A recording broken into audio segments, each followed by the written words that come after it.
Dalil secara umum hadis yang berbunyi al-ajru ala qadrin nasab.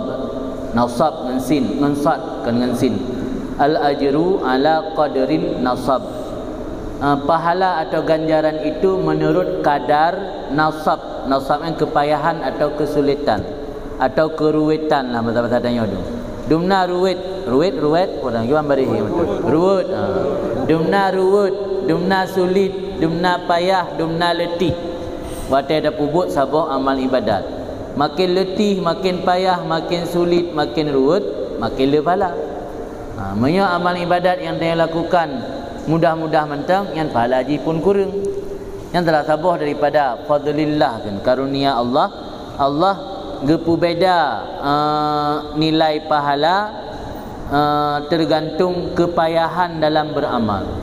Urang sembayang lam uro raya pahala ketimbang urang sembayang latih. Hai bukan lebih aku cuma latih hana aku cuma je pegah je dah. Irumpat tengut pandai aku cuma. Jadi menurut dumna kadar kepayahan menurutnya merumpak pahala. Tetapi ketahuilah bahawa walau raya tat pahala sunat nyata banding dengan pahala wajib 70. Sabah but wajib sama lagi 70 boh but sunat. Walau kadang-kadang dalam hadis dan dalam ayat kurang ge komentari amal wajib. Hana wajibnya pokok, hana ge komen li.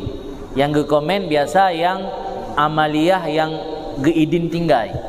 But sunatnya ge idin tinggai li agama, yang hana ada bubut piju. Jadi ge komen untuk memotivasi umat agar termotivasi mengerjakan, maka ge komen dengan pahala-pahala yang menggiurkan lah istilahnya. Ini ada barang-barang yang kaut kan payah ada bi diskon besar-besaran mengai belau le urang. Barang yang new arrival bandro. Ya anda payah mu diskon tan. Kini jak bak mall barang yang baik tamong naik diskon. Hai diskon kena baik tamong. Hai diskon ni belau hanai belau pi 220 biji kubah. Jadi menyebut fardu nyo hana ke komen. Ke hana le pala, hana ke komen. Hana tat ke nyo bahasa kitab kan ke targhib. Mana targhib? Ge pegemar, ge pegalak orang untuk beramal. Biasa yang ge pegalak orang untuk beramal perbuatan sunat. Karena perbuatan sunat ge bolehkan tinggal. Nya perbuatan wajib karena pokok nya hana tak ge targhib le dalam agama karena nyan kaji ke dasar. Untuk mendekatkan diri ke Allah hanu madang ata wajib tu karena amal sunatnya bonus. Jadi tak pubuk wajib tu nyatanya han semakin mendekat ke Allah. Mendekat ke Allah payah ngembut sunat bila. Tapi jangan melupakan yang wajib. Bandingan atau analogi jih, mesti contoh je mana. Rana sira gure, nana mengajar di sekolah atau sira dosen nak mengajar di fakultas. Ketika sira murid dijaga kewajiban di tamang lokal wate saat jam belajar. Selesai nanti hiwa rumah. Nyan tanya dengan muridnya kan biasa-biasa mentang.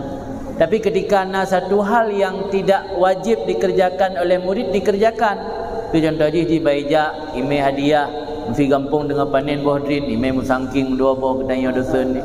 Nya kah hanai tamang laturan payah imai musangking ke dosen, tapi ikut ujian, bayu SPP dan segala macamnya kewajiban sekolah. Imai musangking tengah nak musim bolangsat, imai bolangsat, terikat hati tanya ngaji puan. Terikat kan? Ha, menan analogi ji. Allah ketika tanya beramal dengan amal-amal tambahan. Naflun bahasa Arab, naflunnya punya arti ji tambahan. Bahkan gekeun amal sunat dengan bahasa naflun atau tambahan karena kan kewajiban yang harus dikerjakan yang merupakan bonus ceritanya beramal kepada Allah untuk tak nampakkan penghambaan tanya ke Allah.